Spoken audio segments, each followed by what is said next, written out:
यह तो आपने बार बार सुना है कि जलमंडल ही पृथ्वी पर जीवन का आधार है। बच्चों, महासागरों का जल स्थिर नहीं होता, इसमें हमेशा गति होती रहती है, जिसके पीछे दो कारक काम करते हैं। इनमें से पहला है भौतिक विशेषताएं। महासागरों के तापमान और इसके खारेपन में अंतर के कारण पानी का घनत्व प्रभावित होता है, जिससे महासागरों के जल में गति शुरू हो जाती है। दूसरा कारक है सूर्य और चंद्रमा का गुरुत्वाकर्षण बल और वायु का घर्षण बल। इन दोनों के प्रभाव यानी कि भौतिक विशेषताएं और बाहर की ओर से लगने वाले बलों से महासागरीय जल हमेशा गतिमान बना रहता है। इसमें दो प्रकार की गतियां होती हैं, क्षैतिज गति और ऊर्ध्वाधर गति। महासागरीय धाराएं और लहरें क्षैतिज गति से संबंधित हैं, जबकि ऊर्ध्वाधर गति में मुख्य रूप से ज्वार भाटा को शामिल किया जाता है। महासागरीय धाराएं एक निश्चित दिशा में बहुत बड़ी मात्रा में जल का लगातार बहाव है। धाराओं और तरंगों में यह अंतर होता है कि धाराओं में जल का स्थानांतरण एक स्थान से दूसरे स्थान पर होता है, जबकि तरंगों में दोलन गति होती है। इसमें जल का स्थानांतरण तो नहीं होता है, लेकिन जल कणों की वृत्ताकार गति के कारण तरंगों के आगे बढ़ने का क्रम जारी रहता है। तो बच्चों, आज हम अध्याय के इस भाग में दो बिंदुओं पर चर्चा करेंगे, तरंगे और ज्वार भाटा। सबसे पहले हम तरंगों की बात करते हैं। तरंगे गति कैसे करती हैं, ये समझने से पहले हमें तरंगों से संबंधित कुछ शब्दावली को जानना जरूरी है।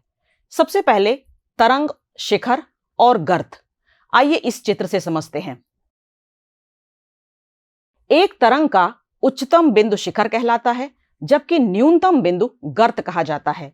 जैसा कि इस चित्र में दिखाया गया है, इसका सबसे ऊपरी भाग शिखर है, जिसे अंग्रेजी में क्रेस्ट कहा जाता है, जबकि लहर का निचला भाग गर्त या ट्रफ है।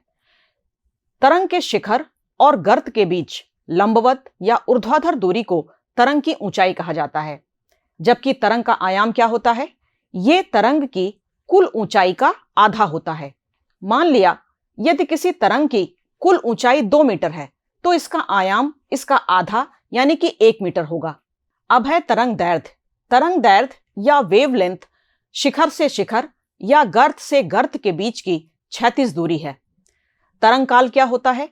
यह एक निश्चित बिंदु से गुजरने वाले दो लगातार शिखरों या दो लगातार गर्तों के बीच का समय है। इसे इस चित्र से भी समझा जा सकता है। जैसे किसी एक बिंदु से लहर का एक शिखर गुजरा और फिर उसके बाद दूसरा शिखर गुजरा, तो इन दोनों क्रेस्ट या शिखरों के बीच गुजरने में जितना समय लगा उसे तरंग काल कहते हैं, वेव पीरियड कहते हैं। इसी प्रकार एक निश्चित बिंदु से 1 सेकंड में कितनी तरंगें गुजरती हैं, इसे तरंग की आवृत्ति या फ्रीक्वेंसी कहा जाता है। और आखिर में है तरंग गति। जल के माध्यम से तरंग के गति करने की दर को तरंग गति कहा जाता है। इसे नॉट में नापा जाता है। तो ये थी तरंगों से संबंधित कुछ विशेषताएं। अब हम बात करते हैं कि तरंगें गति किस प्रकार करती हैं। बच्चों, तरंगें वास्तव में ऊर्जा होती हैं और ये अपनी ऊर्जा हवा से प्राप्त करती हैं। महासागरों के ऊपर चलने वाली हवा घर्षण या फ्रिक्शन पैदा करती है। इसी से तरंगों का जन्म होता है। ज्यादातर तरंगों का जन्म तब होता है जब हवा पानी के बहाव के विपरीत चल रही होती है। तरंगों में जल कण वृत्ताकार रूप में यानी कि सर्कुलर मोशन में गति करते हैं और एक बार जब तरंग उत्पन्न हो जाती है तो वो जैसे ही आगे की ओर बढ़ती है बड़ी होती जाती है और ऐसा लगातार वायु से ऊर्जा प्राप्त करने के कारण होता है। जैसे जैसे वायु की गति बढ़ती है इसका आकार भी बढ़ता जाता है।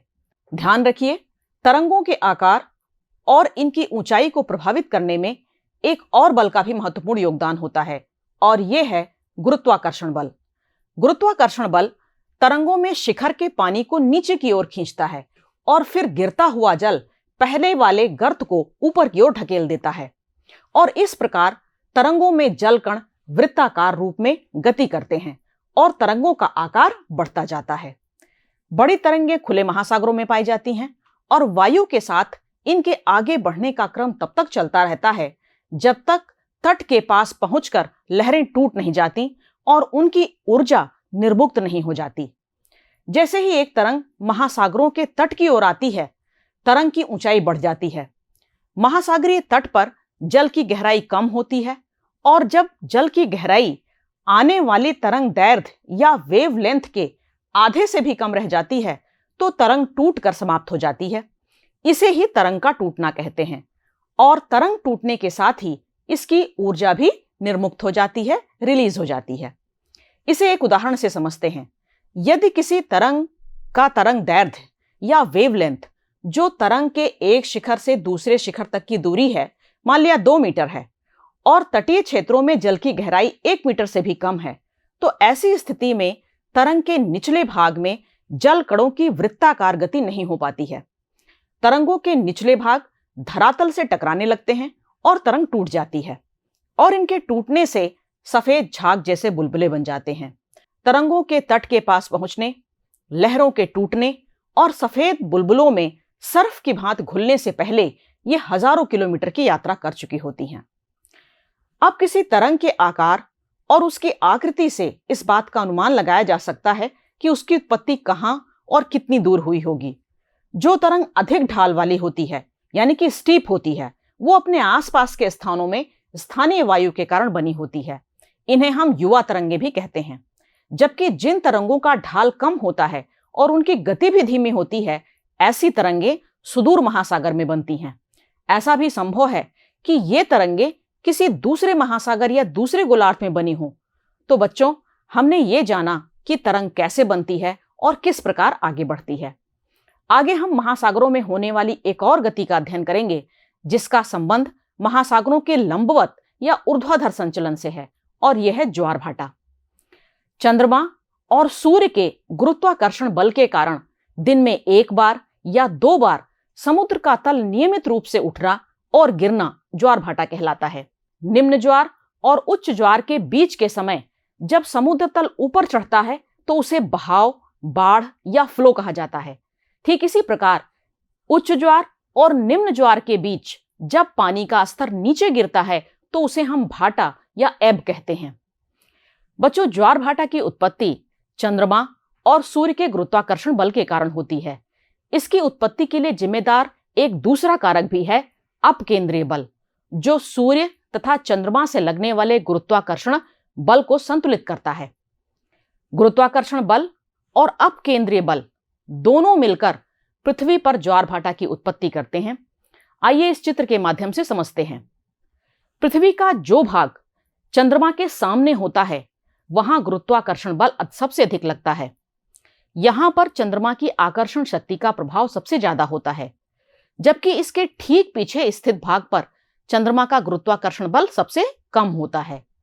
इस कारण चंद्रमा के सामने स्थित पृथ्वी का जल ऊपर की ओर खींच जाता है, जिससे उच्च ज्वार का अनुभव किया जाता है। चंद्रमा का गुरुत्वाकर्षण बल इसके ठीक पीछे स्थित स्थान पर सबसे कम होता है, क्योंकि ये भाग चंद्रमा से अधिकतम दूरी पर है। यहां पर गुरुत्वाकर्षण बल के विपरीत लगने वाला बल अपकेंद्रीय बल प्रभावी होता है, जो चंद्रमा से दूर दूसरा उभार पैदा करता है।